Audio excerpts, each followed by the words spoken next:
दोस्तों बॉलीवुड पोल खोल के नए एपिसोड में आपका स्वागत है। और भाई साहब, अगर आपने अभी तक मेरा चैनल सब्सक्राइब नहीं किया तो कर लो, घंटी नहीं दबाई तो जरूर दबा दो। देखो, आप सभी का चैनल सब्सक्राइब कर रहे हो, खाली मेरा नहीं कर रहे हो। भाई ऐसी क्या वजह है? मुझसे इतनी नफरत क्यों करते हो यार? मैं भी तो अच्छे वीडियोस बनाता हूं और आप देखते भी हो, आपको मजा भी आता है, तो मेरा चैनल भी सब्सक्राइब कर लो। ऐसा क्यों कर रहे हो भाई यार? कर लो। प्रियंका चोपड़ा की एक फिल्म आई थी जिसका नाम था मैरी कॉम। एक बॉक्सर है मैरी कॉम, उसी की रियल कहानी पर वो फिल्म बनाई गई थी। मैरी कॉम के 4 बच्चे हैं और बताया जाता है कि जब मैरी कॉम अपने करियर में बिजी थी, उन 4 बच्चों की देखभाल कर रहा था उसका पति एक फुटबॉलर है, लेकिन उसने अपना करियर छोड़ दिया था बच्चों की देखभाल करने के लिए और ताकि मैरी कॉम अपने करियर को अच्छे से आगे बढ़ा सके। लेकिन अब बताया जा रहा है कि इन दोनों का तलाक हो गया है, ये दोनों अलग हो गए हैं। जबकि ऐसा माना जाता था कि ये पति पत्नी एक दूसरे से बहुत ज्यादा प्यार करते हैं, ये एक दूसरे के बिना रह ही नहीं सकते, ये जिंदगी के आखिरी सांस तक एक दूसरे के साथ ही रहेंगे। इस घटना से ये साबित हो गया है कि आपके साथ आखिरी दम तक अगर कोई रहेगा तो वो सिर्फ आपके माँ बाप है। बाकी कोई भी आपके साथ रहेगा या नहीं रहेगा इसकी गारंटी नहीं है। इन दोनों के अलग होने की 2-3 वजह सामने आई है। एक वजह तो ये कि जो मैरी कॉम का हस्बैंड है, उसने इलेक्शन लड़ा था और उसमें 2-3 करोड़ रुपए खर्च हो गए थे। उतने ही पैसे इन बेचारों के पास थे, ये कोई बहुत अमीर लोग तो है नहीं, तो जाहिर सी बात है जो पैसे थे वो खर्च हो गए। और अब पति का कोई कारोबार भी नहीं है, पति का कोई काम भी नहीं है, पति बेचारा जिंदगी में फ्लॉप है, क्योंकि जब वो फुटबॉलर बन सकता था उस वक्त उसने अपने बच्चों का ख्याल रखने के चक्कर में अपना करियर छोड़ दिया था। और ये बात मैं ना जाने कितनी बार कह चुका हूं कि कोई भी लड़की किसी फ्लॉप आदमी के साथ क्यों रहेगी, किसी ऐसे आदमी के साथ क्यों रहेगी जिसके पास पैसे नहीं है? ये पॉसिबल नहीं है। ये इनिशियल स्टेज में आपको ऐसा लग सकता है कि यार बहुत ज्यादा प्यार है लड़के लड़की में और सारी जिंदगी वो एक दूसरे के साथ रह लेंगे, अगर पैसे नहीं भी होंगे तब भी। लेकिन ये मुमकिन नहीं है। सच्चाई ये बिल्कुल नहीं है। सच्चाई ये है कि कोई भी लड़की एक ऐसे फ्लॉप आदमी के साथ नहीं रहेगी जिसका ना कोई काम है और जिसके पास ना पैसे हैं। आज के वक्त में जिस लड़के के साथ मैरी कॉम रह रही है, बताया जा रहा है कि वो लड़का मैरी कॉम की एक दोस्त का पति था। यानी कि उस लड़के ने मैरी कॉम की जो दोस्त थी उसको छोड़ दिया और मैरी कॉम से प्यार करने लगा। अब मैरी कॉम के साथ रहा करता है।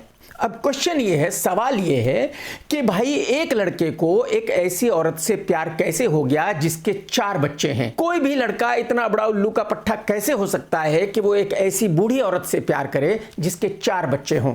तो जाहिर सी बात है यहां भी कोई ना कोई पेंच है, कोई ना कोई वजह है। ये लड़का मैरी कॉम को प्यार नहीं कर सकता बिना किसी लालच के।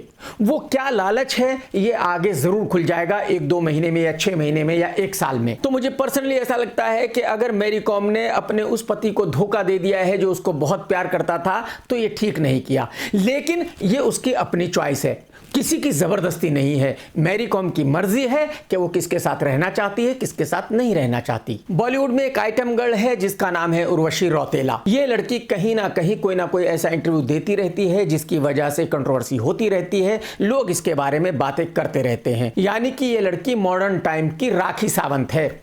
मैं आपको ये बता दूं कि राखी सावंत भी एक आइटम गर्ल थी और एक वक्त में राखी सावंत इतनी बड़ी आइटम गर्ल थी कि उर्वशी रौतेला उसके सामने कुछ भी नहीं है। राखी ने शाहरुख खान की फिल्म में आइटम सॉन्ग किया था, ऋतिक की फिल्म में आइटम सॉन्ग किया था, यानी कि बहुत बड़े बड़े आइटम सॉन्ग किया करती थी राखी सावंत। अपने वक्त में बहुत बड़ी आइटम गर्ल थी राखी सावंत। लेकिन जब कभी राखी सावंत बहुत बड़ी आइटम गर्ल हुआ करती थी, उस वक्त में वो भी ऐसे ही बयान दिया करती थी जैसे कि आज की तारीख में उर्वशी दे रही है। एक्चुअली उर्वशी को यह पता चल चुका है कि वो हीरोइन तो बन नहीं सकती, उसको कोई फिल्म तो मिल नहीं सकती। वो बॉलीवुड में एक आइटम गर्ल है और उसको सिर्फ आइटम सॉन्ग ही मिल सकते हैं। तो उर्वशी ने ऐसा मान लिया है कि अगर वो ऐसे ऐसे बयान देगी जिससे कंट्रोवर्सी होती रहेगी तो वो न्यूज में रहेगी, और अगर वो न्यूज में रहेगी तो उसको आइटम सॉन्ग मिलते रहेंगे। और आप यकीन कीजिए जब ये लड़की इंटरव्यू देती है इसको खुद भी पता नहीं होता कि ये क्या कह रही है। यानी कि ये सेम उसी तरह बातें किया करती है जिस तरह से कभी राखी सावंत किया करती थी। अब उर्वशी ने एक इंटरव्यू देते हुए कहा है कि बॉलीवुड में 2 ही लोग हैं जो किसी फिल्म को बहुत अच्छे से प्रमोट कर सकते हैं, Shahrukh Khan and Urvashi. Like after Shah Rukh Khan, Urvashi Rautela is the best promoter when it comes to promoting their films. Urvashi ने यह भी कहा है कि वो आज दुनिया भर में इतनी मशहूर है कि हॉलीवुड के लोग भी उनके पास आ रहे हैं अपनी फिल्मों का प्रमोशन कराने के लिए, वेब सीरीज का प्रमोशन कराने के लिए। और मैं आपको ये बता दूं कि आइटम गर्ल का बहुत ज्यादा लंबा कैरियर नहीं होता है। किसी जमाने में हुमा खान आइटम गर्ल हुआ करती थी, बहुत बड़ी आइटम गर्ल हुआ करती थी, कुछ सालों के बाद खत्म हो गई थी। राखी सावंत अपने वक्त में बहुत बड़ी आइटम गर्ल हुआ करती थी, कुछ सालों के बाद खत्म हो गई थी। आज उर्वशी रौतेला भी एक आइटम गर्ल है और कुछ सालों के बाद खत्म हो जाएगी। और इस लड़की के आज के बयानों को सुनकर मैं ये कह सकता हूं कि फ्यूचर में ये भी वैसी ही हो जाएगी जैसे कि आज राखी सावंत है। बॉलीवुड में एक और आइटम गर्ल है जिसका नाम है तमन्ना फैली हुई। आज की तारीख में ये लड़की अदरक की तरह कहीं से भी बढ़ रही है। फिल्म स्त्री 2 में तमन्ना का एक आइटम सॉन्ग था जो बहुत बड़ा हिट रहा, और अब फिल्म रेड 2 आ रही है, उसमें भी तमन्ना फैली हुई ने एक आइटम सॉन्ग किया है। लेकिन ये आइटम सॉन्ग इतना घटिया है, इतना वाहियात है जिसकी कोई इंतहा नहीं है। एक्चुअली ये एक पंजाबी सॉन्ग है, आइटम सॉन्ग है लेकिन पंजाबी सॉन्ग है। मेरी समझ में ये बात नहीं आती कि भाई अगर आप हिंदी फिल्म बना रहे हो तो हिंदी फिल्म में आप पंजाबी गाना क्यों डाल रहे हो। चलो मैंने मान लिया कि अजय देवगन एक पंजाबी है, पंजाबी भाषा से उसको बहुत प्यार है, पंजाबी गाने भी उसको बहुत पसंद आते होंगे। लेकिन भाई साहब अगर आपको पंजाबी गाने इतने पसंद आते हैं तो पंजाबी फिल्में बना लीजिए।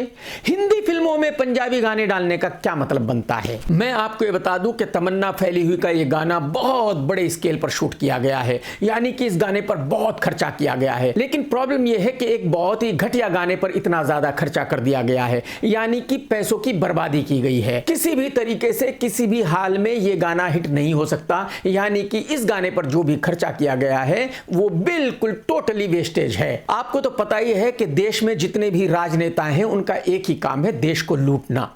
उनको इससे घंटा फर्क नहीं पड़ता कि भाई देश कितनी तरक्की कर रहा है, कितनी तरक्की नहीं कर रहा है, किसको रोजगार मिल रहा है, किसको रोजगार नहीं मिल रहा है। तो अगर कोई अच्छा आदमी भी पॉलिटिक्स में आता है तो वो भी वैसा ही बन जाता है जैसे कि राजनेता हैं। कंगना दीदी किसी जमाने में एक्ट्रेस हुआ करती थी तो जाहिर सी बात है बहुत सारा ज्ञान दिया करती थी, लेकिन जब से राजनेता बनी है ये भी राजनेता की तरह ही बिहेव करने लगी है। कंगना दीदी का एक घर है हिमाचल की मंडी में, और कंगना दीदी ने ऑफिशियली कहा मीडिया के सामने कि मेरे घर का बिजली का बिल 1 लाख रुपया आया है, जबकि मैं वहां रहती ही नहीं हूं। पहले तो मैं कंगना दीदी को यह बताना चाहता हूं कि ये 1 लाख रुपए का बिल कोई बहुत ज्यादा बड़ा बिल नहीं है। मेरा जो दुबई का घर है उसका 1 महीने का बिजली का बिल 5 से 6 लाख रुपए आता है। तो 1 लाख रुपए को आप ऐसा मत बताइए दुनिया को कि बहुत बड़ा बिल आ गया है। लेकिन कंगना ने जैसे ही यह बयान दिया, हिमाचल के बिजली विभाग ने कहा कि कंगना झूठ बोल रही है, कंगना बिजली का बिल भरती ही नहीं है। कंगना 3-3, 4-4 महीने के बाद बिजली का बिल भरती है, जब हम उसको 1000 बार कहते हैं उसके बाद। बिजली विभाग ने कंगना के बिल दिखाते हुए कहा कि ये कंगना का 1 महीने का बिल नहीं है बल्कि कई महीने का बिल है जो उसने चुकता नहीं किया। यानी कि बिजली विभाग ने दुनिया के सामने ये कहा कि कंगना झूठ बोल रही है और कंगना झूठ बोलकर पब्लिसिटी पाना चाहती है। मैडम जी ये क्या कर रही हो, किस लाइन में आ गई हो? कुछ तो मर्यादा रखो, कुछ तो खौफ खाओ, ऐसा ना करो मैडम जी। बॉलीवुड में एक फ्लॉप एक्ट्रेस है चाहत खन्ना। अब उसने अपने एक इंटरव्यू में कहा है कि अगर किसी लड़की को भी साउथ की किसी फिल्म में काम करना है तो उसको कम से कम 3-4 लोगों के साथ तो सोना ही पड़ेगा, और बाकायदा ये बात एग्रीमेंट में लिखी जाती है। वो बाकायदा ओपनली कहते हैं कि देखो मैडम अगर आपको इस फिल्म में काम करना है तो आपको डायरेक्टर के साथ, प्रोड्यूसर के साथ, हीरो के साथ, फाइनेंसर के साथ, इन सब के साथ आपको सोना पड़ेगा, तभी आप ये फिल्म कर सकती है, नहीं तो आपको ये फिल्म नहीं दी जा सकती। बात खत्म। चाहत खन्ना का कहना यह है कि ऐसा बॉलीवुड में भी होता है, लेकिन बॉलीवुड में ओपनली नहीं कहा जाता। बॉलीवुड में कुछ घुमा फिरा कर बातें की जाती है कि डिनर पर मिलते हैं, वहां मिलते हैं, यहां मिलते हैं, लेकिन साउथ में बिल्कुल ओपनली कहा जाता है, ओपनली बताया जाता है आपको वहां फिल्म करनी है तो कीजिए, नहीं करनी है तो ना कीजिए। मैं आपको ये बता दूं कि साउथ इंडस्ट्री के बारे में ये बात सना फातिमा शेख भी कह चुकी है, अंकिता लोखंडे भी कह चुकी है, और बाकी और भी कई एक्ट्रेस कह चुकी हैं, और यही बात कंगना दीदी बॉलीवुड के बारे में कह चुकी है, और भी कई एक्ट्रेस बॉलीवुड के बारे में ये बात कह चुकी है। लेकिन मेरा लड़कियों से ये सवाल है कि भाई अगर आपको इस बात से प्रॉब्लम है तो आप बॉलीवुड में क्यों आती हो? मत आओ। कोई जबरदस्ती तो आपके साथ कर नहीं रहा, कोई आपको जबरदस्ती घर से खींच कर तो ला नहीं रहा। अरे भाई, आपकी मर्जी है। वो लोग एक कंडीशन के साथ काम करते हैं, उनकी फिल्म है, आपकी मर्जी है, आपको करनी है तो कीजिए, नहीं तो अपने घर खुश रहिए। क्या प्रॉब्लम है? आज की तारीख में ऋतिक रोशन और उसकी गर्लफ्रेंड यूएसए में है। वहां बहुत सारे प्रोग्राम्स हो रहे हैं मीट एंड ग्रीट के, और जिस दिन से ऋतिक रोशन ये प्रोग्राम्स कर रहा है उसी दिन से कंट्रोवर्सी भी हो रही है। कोई ना कोई कुछ ना कुछ ऐसा कह रहा है जो अच्छा नहीं है। ऐसा ही मीट एंड ग्रीट का एक इवेंट रखा गया रामनवमी पर, लेकिन प्रॉब्लम तब हो गई जब कुछ लोग इस रामनवमी की इवेंट को अटेंड करने तो आए, लेकिन जब उन्होंने खाना देखा तो वो हक्के बक्के रह गए, क्योंकि उनके मुताबिक वहां नॉनवेज परोसा जा रहा था, वहां गाय के गोश्त की करी परोसी जा रही थी। उस इवेंट में लोग शराब भी धड़ल्ले से पी रहे थे। तो ये सब देखकर वो लोग बेचारे परेशान हो गए जो रामनवमी के मौके पर नॉनवेज नहीं खाना चाहते थे, रामनवमी के मौके पर शराब नहीं पीना चाहते थे। और उनमें से कुछ लोगों ने कहा कि इस इवेंट पर ऋतिक रोशन बहुत ही बीमार लग रहा था, वो बार बार कुछ गोलियां खा रहा था। वो क्या गोलियां थी नहीं पता। इवन ऋतिक रोशन ने जो हेयर पैच पहना हुआ था वो भी क्लियरली दिख रहा था। मैं आपको बताना चाहूंगा कि ऋतिक रोशन ये खुद ही कह चुका है कि वो एक वक्त में का आदी हो गया था। तो अगर कुछ लोग कह रहे हैं कि उस इवेंट में ऋतिक बार बार कुछ गोलियां खा रहा था, तो अगर वो माल हो तो कोई अचंभे की बात नहीं है, क्योंकि जो ऋतिक की गर्लफ्रेंड है सबा, वो भी माल की बहुत बड़ी शौकीन है। एक आदमी जो उस इवेंट को अटेंड करने गया था, उसने सोशल मीडिया पर लिखा कि इस इवेंट में ऋतिक बहुत ही बीमार लग रहा था, बहुत ही बीमार दिख रहा था। हमें ऐसा लग ही नहीं रहा था कि ये ऋतिक रोशन ही है। या तो फिर जो ऋतिक रोशन के फोटो पोस्ट किए जाते हैं वो एडिट करके पोस्ट किए जाते हैं, जो ऋतिक रोशन को फिल्मों में दिखाया जाता है वो वीएफएक्स से जवान करके दिखाया जाता है, क्योंकि जैसा ऋतिक वहां दिखता है रियल में ऋतिक वैसा नहीं दिख रहा था। मैं आपको ये बताना चाहूंगा कि उस आदमी ने जो कहा है वो बिल्कुल सच है। एक्चुअली रियल में ऋतिक जैसा नहीं दिखता। ऋतिक बहुत बूढ़ा दिखता है। बेचारे ऋतिक के काफी बाल भी गिर चुके हैं और ऋतिक बहुत कमजोर भी दिखता है। कहने का मतलब यह है कि ऋतिक पैसे तो कमा रहा है, लेकिन मेरे ख्याल में ऐसे इवेंट्स करके ऋतिक अपनी इज्जत की धज्जियां भी उड़वा रहा है। ऋतिक को ऐसा नहीं करना चाहिए पैसों के लिए। ऋतिक के पास पैसों की कोई कमी थोड़ी ही है यार। एक जमाने में निर्माता करण जौहर सलमान खान के साथ एक फिल्म बनाने वाला था जिसका नाम था द बुल। ये फिल्म बनते बनते रुक गई थी, बंद हो गई थी। अब इसकी वजह सामने आई है, और इस फिल्म के बंद होने की जो असली वजह सामने आई है वो ये है कि सलमान खान चाहता था कि करण जौहर सलमान खान के बॉडीगार्ड शेरा के बेटे को इस फिल्म में लॉन्च करे। और करण जौहर का यह कहना था कि भाई साहब, अगर आपको अपने बॉडीगार्ड के बेटे को लॉन्च करना है तो आप अपने पैसे खर्च कीजिए, अपनी फिल्म बनाइए और उसमें लॉन्च कीजिए। मैं अपने पैसे खर्च करके आपके बॉडीगार्ड के बेटे को क्यों लॉन्च करूं? मैं अपने पैसे बर्बाद क्यों करूं? मेरे ख्याल में करण जौहर बिल्कुल 100% सच कह रहा था, सही कह रहा था। भाई, करण जौहर अपने पैसे बर्बाद करके सलमान खान के बॉडीगार्ड के बेटे को क्यों लॉन्च करेगा? क्या जरूरत पड़ी है उसको? और सलमान खान उसको लॉन्च कभी करेगा नहीं, क्योंकि सलमान खान को अच्छी तरह पता है कि उसने आज तक जिस भी लड़की को लॉन्च किया है या जिस भी लड़के को लॉन्च किया है उसका कैरियर वहीं खत्म हो गया है। एक फिल्म के बाद दूसरी फिल्म उसको कभी लाइफ में मिली नहीं है। हेमा जी एक किसी इवेंट में गई थी, वहां जब मीडिया ने हेमा जी से पूछा कि आप जाट के बारे में क्या कहती हो, तो हेमा जी ने जवाब तो दिया, लेकिन पूरे जवाब में सन्नी का कहीं नाम नहीं लिया। हेमा ने कहा कि फिल्म शायद अच्छा बिजनेस कर रही है और धर्म जी बहुत खुश हैं, तो मुझे बहुत अच्छा लग रहा है। मैं आपको ये बता दूं कि सन्नी और हेमा जी की दुश्मनी उस वक्त से है जब धर्म जी ने हेमा जी से शादी की थी। जब धर्म जी ने दिलावर खान बनके हेमा जी से शादी की तो सन्नी को बहुत ज्यादा गुस्सा आ गया था। सन्नी हेमा जी के घर पर पहुंच गया था उसको मारने के लिए। बस ये दुश्मनी तभी से चली आ रही है और आज तक ये दुश्मनी खत्म नहीं हुई। यही वजह है कि हेमा जी ने रिप्लाई तो किया लेकिन सन्नी का नाम नहीं लिया। कार्तिक आर्यन की एक नई फिल्म का ऐलान हुआ है जिसका नाम है नागजिला, और इस फिल्म को प्रोड्यूस करेगा करण जौहर। कुछ दिनों पहले भी एक और फिल्म का ऐलान हुआ था जिसका हीरो था कार्तिक और प्रोड्यूसर था करण जौहर। यानी कि कहने का मतलब यह है कि आज की तारीख में कार्तिक मरा जा रहा है कि वो करण जौहर की एक फिल्म में किसी तरह काम कर ले।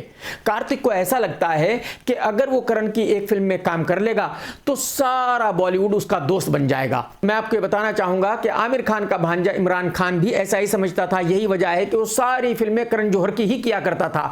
आज घर बैठा हुआ है। करण ने ही सिद्धार्थ और बटले वरुण को लॉन्च किया था, दोनों में से कोई भी स्टार नहीं बन सका है। सुशांत सिंह राजपूत के कैरियर की जो सबसे घटिया फिल्म थी उसका निर्माता भी करण जौहर ही था और मेरे ख्याल में सुशांत के कैरियर की वो सबसे बड़ी गलती थी। लॉकडाउन से पहले कार्तिक करण की एक फिल्म करने वाला था दोस्ताना 2, फिर इन दोनों में कुछ झगड़ा हो गया था, वो फिल्म बंद हो गई थी और उस वक्त से लेकर आज तक कार्तिक मरा जा रहा है कि किसी तरह वो करण की एक फिल्म कर ले, करण से उसकी दोस्ती हो जाए। मेरी समझ में बिल्कुल नहीं आ रहा है कि कार्तिक को ऐसा क्यों लग रहा है कि अगर उसकी करण से दोस्ती हो गई, अगर उसने करण की एक फिल्म कर ली तो कार्तिक बहुत बड़ा सुपरस्टार बन जाएगा। मुझे ऐसा लगता है कि बहुत सारे लोग तो कार्तिक की फिल्म इसलिए देखते हैं क्योंकि उनको यह लगता है कि भाई ये आउटसाइडर है, ये अकेला है, ये लड़का बॉलीवुड वालों से अकेले लड़ रहा है, ये लड़का करण जौहर जैसे लोगों से अकेला लड़ रहा है। और मुझे पर्सनली ऐसा लगता है कि अगर कार्तिक ये साबित कर देगा कि करण जौहर तो उसका दोस्त है तो जो कार्तिक को एक सिंपैथी मिलती है वो मिलनी बंद हो जाएगी। शायद बहुत सारे ऐसे लोग हैं जो कार्तिक की फिल्में नहीं देखेंगे। मैं आपको यह भी बताना चाहूंगा कि इस फिल्म में कार्तिक का डबल रोल होगा, ठीक उसी तरह जिस तरह से जवान में शाहरुख खान का एक हीरो का रोल था, एक विलन का रोल था, और यह फिल्म भी ठीक जवान की ही तरह एक एक्शन फिल्म होगी। यानी कि कार्तिक को यह पूरा यकीन है कि अगर वो शाहरुख खान की तरह जवान जैसी फिल्म करेगा तो वो सुपरस्टार बन जाएगा। मेरे ख्याल में ये बहुत बड़ी गलती है क्योंकि वो शाहरुख खान है, ये कार्तिक आर्यन है। तो अगर कार्तिक ये समझ रहा है कि उसको वैसी फिल्म करनी चाहिए जैसी शाहरुख खान ने की है तब वो जाके सुपरस्टार बनेगा, तो मेरे ख्याल में ये एक बहुत बड़ी गलती है। सन्नी देओल की फिल्म जाट थर्सडे को रिलीज हुई थी। पहले दिन इस फिल्म ने बिजनेस किया 8 करोड़ रुपए का, दूसरे दिन इस फिल्म ने बिजनेस किया 6 करोड़ रुपए का, और सैटरडे को यानी कि तीसरे दिन इस फिल्म ने बिजनेस किया 9 करोड़ रुपए का, और आज संडे है तो आज शायद ये फिल्म कर लेगी 10 करोड़ रुपए का बिजनेस। यानी कि जो 4 दिन के वीकेंड का बिजनेस होगा वो 35 CR से कम होगा। इसका मतलब यह हुआ कि वीक 1 का बिजनेस 50 करोड़ से नीचे रहेगा, 50 करोड़ से ज्यादा का नहीं हो सकता। शायद पहले वीक का टोटल बिजनेस हो जाएगा 45 करोड़, और इसका मतलब यह हुआ कि इस फिल्म का लाइफ टाइम बिजनेस होगा तकरीबन 70 CR, जो मैं पहले दिन से कहते आ रहा हूं। Life time theatrical 70 CR business का मतलब यह है कि जो निर्माता है उनका शेयर बनेगा तकरीबन मैक्सिमम 30 CR, 30 CR से कम ही बनेगा, लेकिन 30 CR मान लेते हैं। इसका मतलब यह हुआ कि इस फिल्म में काफी नुकसान होगा क्योंकि यह फिल्म 150 करोड़ रुपए की फिल्म है। बॉलीवुड में एक भटकती हुई आत्मा एक्टर है जिसका नाम है मुकेश गन्ना। ये कुछ ना कुछ ऐसा इंटरव्यू देता ही रहता है जिसकी वजह से कंट्रोवर्सी होती रहती है, ये बेचारा न्यूज में रहता है। अब इस भाई को कहीं एयरपोर्ट पर ऋतिक रोशन मिल गया, ऋतिक ने इससे अच्छे से बात कर ली होगी, इसको थोड़ा सा भाव दे दिया होगा, तो मुकेश गन्ना ने कहा है कि मैं ऋतिक से एयरपोर्ट में मिला हूं और अब मुझे पता चला है कि ऋतिक कितना अच्छा इंसान है, ऋतिक कितना कमाल का इंसान है, ऋतिक कितना जेन्युइन है, ऋतिक से अच्छा एक्टर बॉलीवुड में कोई दूसरा है ही नहीं। बिल्कुल करेक्ट है क्योंकि ऋतिक ने आपको थोड़ा सा भाव दे दिया था। मुकेश गन्ना साहब, अगर कहीं ऋतिक आपको पहचानने से मना कर देता तो फिर आप कहते कि ऋतिक तो बहुत ही घटिया इंसान है, ऋतिक तो बहुत ही गया गुजरा है, ऋतिक तो जेन्युइन है ही नहीं। बुढ़ापे में क्या हाल हो गया आपका, मतलब थोड़ी थोड़ी सी अटेंशन के लिए भी आप क्या क्या करते हो यार। अरे मुकेश गन्ना साहब, कुछ तो मर्यादा रखिए। बॉलीवुड में एक एक्ट्रेस है जिसका नाम है अलाया एफ। ये कबीर बेदी साहब की बेटी है। इस लड़की की लॉन्चिंग हुई थी जवानी जाने मन फिल्म से। अलाया ने अपने एक इंटरव्यू में कहा है कि उस फिल्म से पहले इसने कई फिल्मों के लिए ऑडिशन दिया था लेकिन सब जगह से इसको रिजेक्ट कर दिया गया था। सारे निर्माता निर्देशकों ने इससे यही कहा था कि भाई तू बहुत अच्छी नहीं दिखती है, तू बहुत अच्छी एक्ट्रेस नहीं बन सकती है।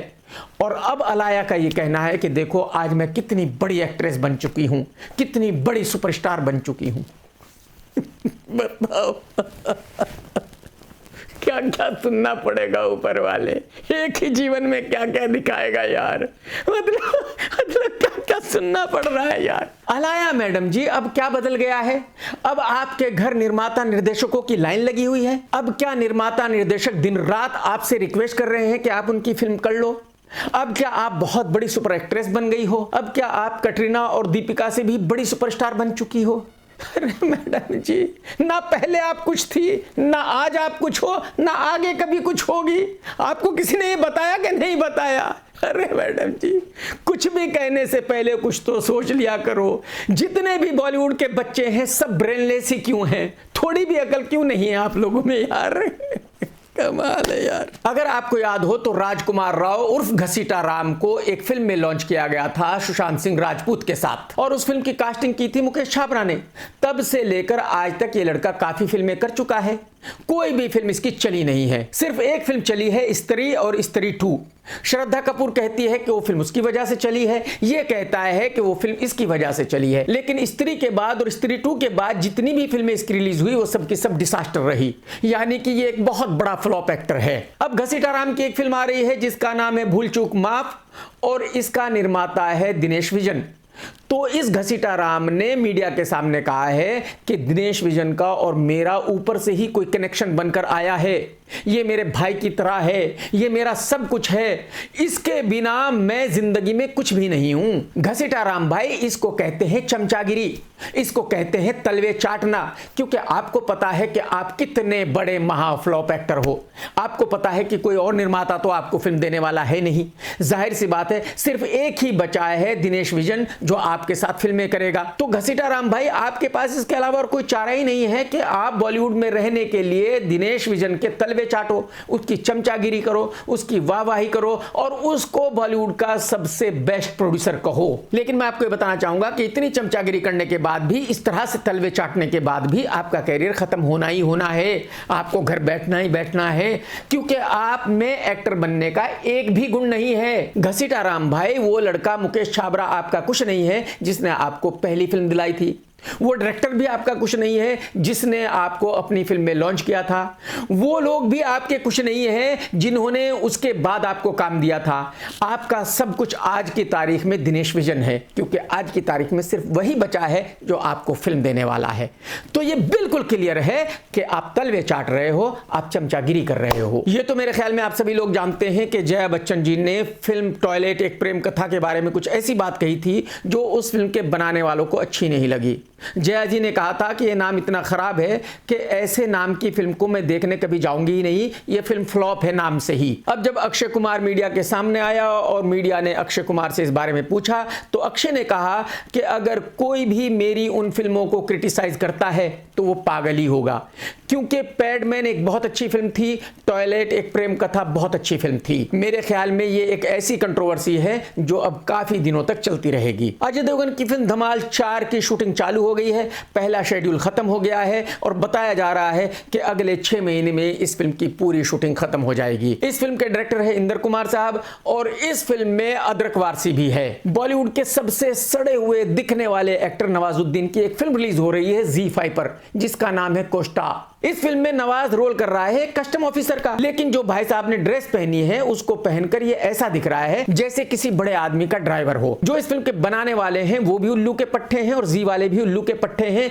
जो इस आदमी को कस्टम ऑफिसर के रोल में लिया है। अरे भाई साहब, कम से कम इस बेचारे की बॉडी देख लो, इसकी पर्सनैलिटी देख लो, ये कस्टम ऑफिसर कहां से दिखता है यार, कहां से लगता है, मुझे बताओ तो सही आप। कुछ तो मर्यादा रखो भाई साहब। कसम राजस्थान के उस काले हिरन की जो जिंदगी से बहुत ज्यादा परेशान था, जिसने खुद ही खुदकुशी कर ली थी, किसी ने जिसको नहीं मारा था।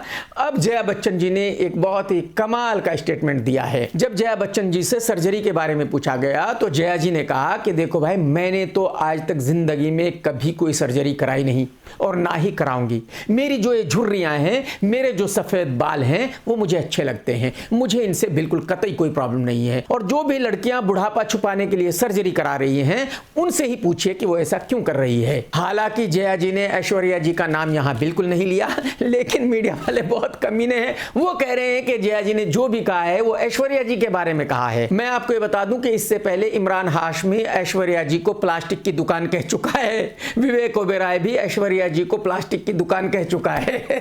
ये बहुत कड़े कमीने हैं, देख रहे हो बॉलीवुड वालों को। मतलब जो इनके सीनियर हैं उनकी भी इज्जत ये नहीं करते। आप देखिए, सिंगर नेहा कक्कर और टोनी कक्कर को तो आप सभी जानते हैं। इनकी एक बड़ी बहन है सोनू कक्कर। एक्चुअली पहले सिंगर वो बनी थी, उसके बाद ये दोनों बने। और ये सब लोग ऋषिकेश के हैं, यानी कि उत्तराखंड के हैं, तो मेरे पड़ोसी हैं क्योंकि मैं रुड़की से हूं। लेकिन अब सोनू कक्कर ने सोशल मीडिया पर एक पोस्ट किया जिसको देखकर मुझे बहुत बुरा लगा। सोनू ने कहा कि आज से मैं अपने सभी रिश्ते खत्म करती हूं अपनी बहन नेहा और टोनी भाई से। सोनू ने कहा कि मुझे ये कहते हुए बहुत ही दुख हो रहा है, लेकिन सच्चाई यही है कि आज के बाद मेरा इनसे कोई रिश्ता नहीं है। अगर आपको याद हो तो कुछ दिनों पहले एक और सिंगर अमाल मलिक भी ये कह चुका है कि उसका उसकी फैमिली से कोई लेना देना नहीं है, उसका उसके माँ बाप से कोई रिश्ता नहीं रहा, उसके भाई से कोई रिश्ता नहीं रहा। इन सब चीजों को देखकर आप अंदाजा लगा सकते हैं कि बॉलीवुड कितनी मुश्किल जगह है, बॉलीवुड में क्या क्या हो सकता है। बॉलीवुड में अपनों से भी बहुत ही जल्दी दुश्मनी हो जाती है। बॉलीवुड एक ऐसी जगह है जहां कोई भी रिश्ता परमानेंट नहीं है, ना ही कोई किसी का परमानेंट दोस्त है, ना ही किसी का कोई परमानेंट दुश्मन है, ना ही कोई किसी का भाई है, ना ही कोई किसी की बहन है। कब यह रिश्ता खत्म हो जाएगा किसी को नहीं पता। काने बाबा रामदेव को तो आप सभी जानते हो, कोई ना कोई ऐसा बयान देता रहता है जिससे न्यूज में बना रहे, इसको पब्लिसिटी मिलती रहे। अब इसने अपना एक शरबत लॉन्च किया है और रूह अफ़ज़ा को शरबत जिहाद बोला है। इसने कहा है कि रूह अफ़ज़ा के बिकने से जो भी प्रॉफिट होता है उससे मदरसे बनते हैं, मस्जिदें बनती है, यानी कि वो सारा पैसा गलत कामों में इस्तेमाल होता है। शरबत के नाम पर एक कंपनी है जो शरबत तो देती है, लेकिन वो शरबत से जो पैसा मिलता है उससे मदरसे और मस्जिदें बनवाती। ठीक है, उनका मजहब है। तो इस काने बाबा ने हिंदू भाइयों बहनों से कहा है कि आप रूह अफ़ज़ा मत पीना, अब सिर्फ और सिर्फ मेरा शरबत खरीदना, मेरा ही शरबत पीना। और ऐसी हरकत इसने क्यों की है, ऐसी बातें क्यों की है? क्योंकि इसको अच्छी तरह पता है कि बीजेपी की सरकार है, इसके खिलाफ कोई केस तो हो नहीं सकता और ये कुछ भी कह सकता है, उससे कंट्रोवर्सी होगी तो इसको पब्लिसिटी मिलेगी, इसका जो शरबत है वो रातों रात हिट हो जाएगा। और यही हुआ। जब इसने रूह अफ़ज़ा के बारे में ऐसी बात की तो जो इसका शरबत है उसके बारे में खूब बात हो रही है। आज की तारीख में दुनिया भर को पता चल गया है कि हाँ भाई, काने बाबा ने भी एक शरबत लॉन्च किया है। तो इसको कंट्रोवर्सी करने का फायदा ये हुआ कि इसको 10-20 करोड़ रुपए की पब्लिसिटी फ्री में मिल गई है। मैं आपको ये बताना चाहता हूं कि कुछ महीनों पहले ही सुप्रीम कोर्ट ने इस काने बाबा के 20 प्रोडक्ट्स पर पाबंदी लगा दी थी। सुप्रीम कोर्ट ने कहा था कि ये सारे प्रोडक्ट नकली हैं, डुप्लीकेट है, फेक है। अगर ये ऐसा लंदन, अमेरिका में या दुबई में करता तो भाई साहब जिंदगी भर के लिए जेल जाता। सुप्रीम कोर्ट ने उन 20 प्रोडक्ट्स पर तो पाबंदी लगाई, लेकिन इसके खिलाफ कोई भी कानूनी कार्रवाई नहीं की। नहीं तो हकीकत यह है कि इसको जेल में होना चाहिए। तो जिस आदमी के 20 प्रोडक्ट्स को सुप्रीम कोर्ट ने ही कह दिया है कि डुप्लीकेट है, नकली है, उस आदमी का शरबत कोई क्यों खरीदे? उस ढोंगी आदमी की किसी भी चीज को हिंदुस्तान का कोई भी आदमी क्यों खरीदे? एक्चुअली किसी को भी इस काने बाबा की कोई भी चीज नहीं खरीदनी चाहिए, लेकिन क्या हो सकता है, इंडिया है भाई साहब। इंडिया में आप किस किस को समझाओगे? इसकी दुकान चलती रहेगी, ये करोड़ों रुपए कमाता रहेगा। दोस्तों, अगर आपने आज का वीडियो देखा है तो लाइक करना बिल्कुल मत भूलना, कमेंट्स करके जरूर बताना आज का वीडियो आपको कैसा लगा। टेक केयर दोस्तों, tata bye bye, love you, जय हिंद, सत्यमेव जयते।